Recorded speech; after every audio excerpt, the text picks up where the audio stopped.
Bueno, saludos. En esta ocasión yo les voy a desarrollar un caso clínico. Soy el doctor Everson Luna. Sin más, podemos empezar. Bueno, el caso clínico lo he extraído de este texto llamado Casos Clínicos de en Medicina Interna del autor Sami Eiser. Bueno, en esta oportunidad vamos a desarrollar un caso clínico de gastroenterología. La señora Lilian González es una maestra jubilada de 70 años. Es trasladada en ambulancia al servicio de urgencias de un hospital local porque sufre un leve dolor superior desde hace 2 días y se siente inestable al caminar. La señora González padece una artrosis grave, para lo cual toma 600 miligramos de ibuprofeno 3 veces al día. En el examen, su frecuencia cardíaca en reposo es de 110 latidos por minuto, su presión arterial de 140-75 milímetros de mercurio en posición acostada, y cuando se sienta su presión es de 150 milímetros de mercurio. Se ve pálida, pero no histérica. En la palpación abdominal se encuentra leve dolor en región de epigastrio. El hígado y el vaso no son palpables y al examen de tacto rectal revela heces blandas, negras y alquitranadas en dedo examinador. Los informes del examen cardiovascular y respiratorio son normales. Bueno, todo el equipo de emergencias que aborde este paciente se debe de hacer 5 preguntas importantes. La primera es, según la presentación clínica, ¿cuál es su diagnóstico? La segunda pregunta sería, ¿cuál es su diagnóstico diferencial? La tercera es, ¿cuáles son las características clínicas claves de esta enfermedad? La cuarta, ¿cuál es la fisiopatología subyacente en estos cambios? Y la quinta, ¿cuáles son sus objetivos y opciones de tratamiento? Bueno, cabe recalcar que el sangrado gastrointestinal superior es un problema común eh, que se asocia a un aumento del consumo de AINES y una alta prevalencia por infecciones por Helicobacter pylori. La primera pregunta era ¿cuál es su diagnóstico? Basándonos en la clínica, los hallazgos de consumo de ibuprofeno de manera crónica, taquicardia, caída postural de la presión arterial, dolor en epigastrio, palidez y presencia de heces melénicas, nos indican un sangrado gastrointestinal superior por úlcera péptica o gástrica, ¿no? La evaluación diagnóstica debe preceder a la evaluación rápida y reanimación, en particular en pacientes con cambios hemodinámicos, como en esta paciente. Tenía hipotensión postural, además de una taquicardia, ¿no? Debido a que pues tenía un sangrado bastante grave. Bueno, ¿cuál es el diagnóstico diferencial? Era la siguiente pregunta. Según en orden de probabilidad, en primer lugar tenemos el sangrado por úlcera péptica con un 60-65% de los casos. En segundo lugar tenemos una gastritis o duodenitis en 8% de los casos. En tercer lugar, las varices esofágicas con un 6%. Y vamos bajando con el desgarro de Mallory Weiss en pacientes alcohólicos o que consumen bebidas alcohólicas crónicamente, malignidad gástrica, malformaciones arteriovenosas, esofagitis o úlcera esofágica, úlcera duodenal, cáncer de páncreas y causas no específicas, ¿no? Es en último lugar. La siguiente pregunta es, ¿cuáles son las características clínicas clave de esta enfermedad? Bueno, el dolor abdominal, los vómitos con apariencia en pozos de café, hematemesis, dispepsia, heces blandas, negras, alquitranadas o melénicas, sangre rojo brillante por el recto. Bueno, todas estas son indicativos de sangrado digestivo alto, al igual que el consumo de AINES crónico, como por ejemplo aspirinas, ibuprofeno, también consumo de warfarina o inhibidores selectivos de la recaptación de serotonina, el uso de corticosteroides o antecedentes de enfermedad ulceropéptica, ¿no? La cirugía abdominal previa también sería un antecedente clave. episodios previos de sangrado de tracto gastrointestinal superior, consumo de alcohol y tabaquismo. Debemos preguntar siempre si hay enfermedades hepáticas, renales o EPOC. La ingestión abundante de alcohol, como les había mencionado anteriormente, que nos puede guiar a ese diagnóstico de síndrome de Mayor-Weiss. Los signos de enfermedad hepática crónica, que nos pueden guiar hacia una hipertensión portal y esto hacia varices esofágicas, son de bastante utilidad para guiarnos hacia un diagnóstico más certero. Bueno, en esta diapositiva vamos a ver cuál es la fisiopatología subyacente a estos cambios. Bueno, tenemos dos imágenes.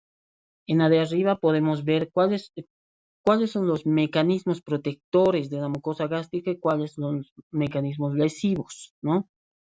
Los mecanismos protectores tenemos lo que es la secreción de bicarbonato, la secreción de mucus, la, el aumento de la vascularidad en la mucosa gástrica, además de la presencia de prostaglandinas, ¿no? Protectoras. En la parte de arriba podemos ver los factores que producen daño en la mucosa, que son intrínsecos, como por ejemplo el- la acidez gástrica, ¿no? Además de las enzimas pépticas. Si vamos más hacia la derecha de la imagen, podemos ver los factores extrínsecos que producen injuria en la mucosa gástrica, como por ejemplo infecciones por Helicobacter pylori, consumo de AINES, el tabaquismo, el alcohol, además de hipersensibilidad gástrica y reflujo duodenogástrico, ¿no? Y si vamos un poquito más allá, podemos ver una mucosa que ya ha sido alterada, destruida, ¿no? Por alguno de estos factores. Podemos ver zonas necróticas, aparte que hay lesiones, zonas de fibrosis, tejido de granulación, además de una respuesta inflamatoria en la zona, ¿no? En la imagen de abajo podemos ver lo que es una imagen donde hay una mucosa gástrica con presencia de Helicobacter pylori. Bueno, dentro de las causas más comunes de esta enfermedad ulceropéptica tenemos en primer lugar el consumo crónico de AINES. Alrededor del 5 al 20% de los pacientes que usan AINES durante periodos prolongados desarrollan enfermedad ulceropéptica, particularmente de la edad, ¿no? En segundo lugar, tenemos la infección por Helicobacter pylori. Este es un bacilo espiral móvil gram negativo. Se encuentra en el 48% de los pacientes con una con una enfermedad ulceropéptica. Y después tenemos otras causas, ¿no? Como ya habíamos mencionado, un estado de hipersecreción de ácido, como el síndrome de Soyinger-Ellison, úlceras inducidas por estrés, como por ejemplo en enfermedades agudas como la insuficiencia multiorgánica o falla multiorgánica, o los pacientes que necesitan asistencia respiratoria o quemaduras extremas, tenemos las úlceras de Curly. Y en los pacientes con TEC tenemos las úlceras de Cushing, ¿no? Como dato curioso, ¿no? Para responder a esta pregunta, la infección por Helicobacter pylori tiene los siguientes mecanismos para producir estas lesiones. Tiene la ureasa, los flagelos son con los que se adhieren al epitelio, las proteínas de shock térmico, los lipopolisacáridos que generan inflamación, las adhesinas que les ayudan más aún a adherirse al epitelio, y la citotoxina vacuolizante o VAC-A, y el antígeno asociado a citotoxina, que es el CAC-A. También tenemos todo este mecanismo del Helicobacter pylori produce una disminución de la producción de moco gástrico y una disminución de la secreción de bicarbonato por parte de la mucosa duodenal, además de un aumento de los niveles de gastrina en reposo, esto debido a la estimulación por los alimentos. Los AINES provocan lesión de una manera diferente. Los AINES, al ser inhibidores de las ciclooxigenasas, que no son selectivos, inhiben a la COX-1 y a la COX-2. Esto produce que haya una disminución de la secreción de moco y bicarbonato, además de la disminución del flujo sanguíneo en la mucosa y alteraciones en la proliferación celular, ¿no? Y en consecuencia se forma una úlcera péptica. Pasando a la siguiente pregunta, ¿cuáles son los objetivos y opciones de tratamiento para este paciente? Bueno, lo podemos resumir de la siguiente forma. Tenemos que corregir cualquier cambio hemodinámico en primer lugar, luego evaluar riesgos, hay que hacer que el paciente deje de sangrar y hay que manejar la causa del sangrado, ¿no? Bueno, en primer lugar, los pacientes con compromiso hemodinámico se les debe administrar fluidoterapia. Podemos hacerlo con solución salina 0,9% o lactato, dependiendo de la disponibilidad, ¿no? Y se les debe realizar una prueba cruzada para transfundir paquetes globulares en un futuro que sea necesario. Esta transfusión se debe realizar en pacientes que tengan una hemoglobina menor a 7 gramos de decilitro.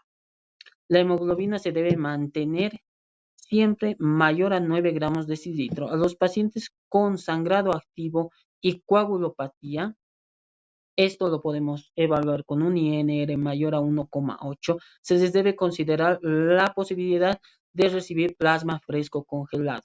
Si hay trombocitopenia, pues tenemos que reponer, ¿no? Con una transfusión de plaquetas. Continuando con lo del tratamiento, debemos de evaluar al paciente, ¿no? Clínicamente para determinar si el sangrado es de tracto digestivo alto, como ya habíamos dicho, o tracto digestivo inferior. Esta evaluación la hacemos con la edad del paciente, la presencia de shock, la presión arterial sistólica, la frecuencia cardíaca y otras comorbilidades. Tenemos varios sistemas de puntuación.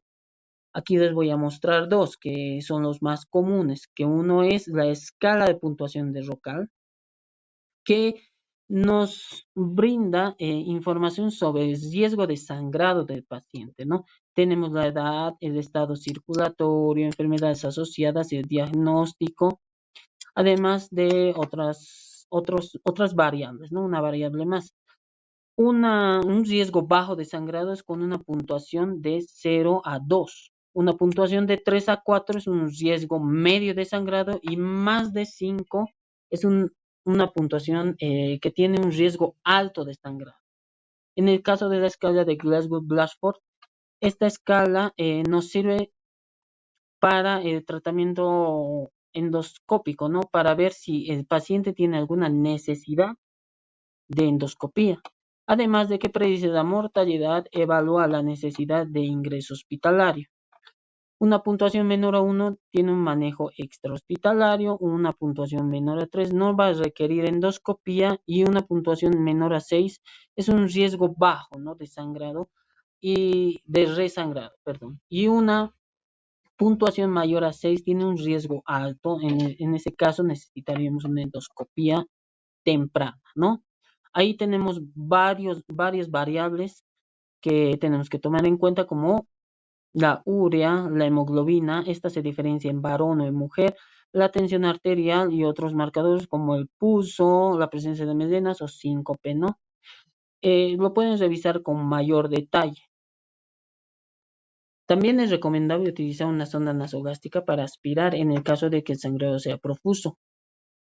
Se utilizan inhibidores de la bomba de protones porque son el pilar en el tratamiento de sangrado digestivo alto, a razón de 80 miligramos en bolo y luego 40 miligramos cada 12 horas. También a veces es recomendable utilizar 1 miligramo de vitamina K, ¿no? En algunos lugares lo hacen.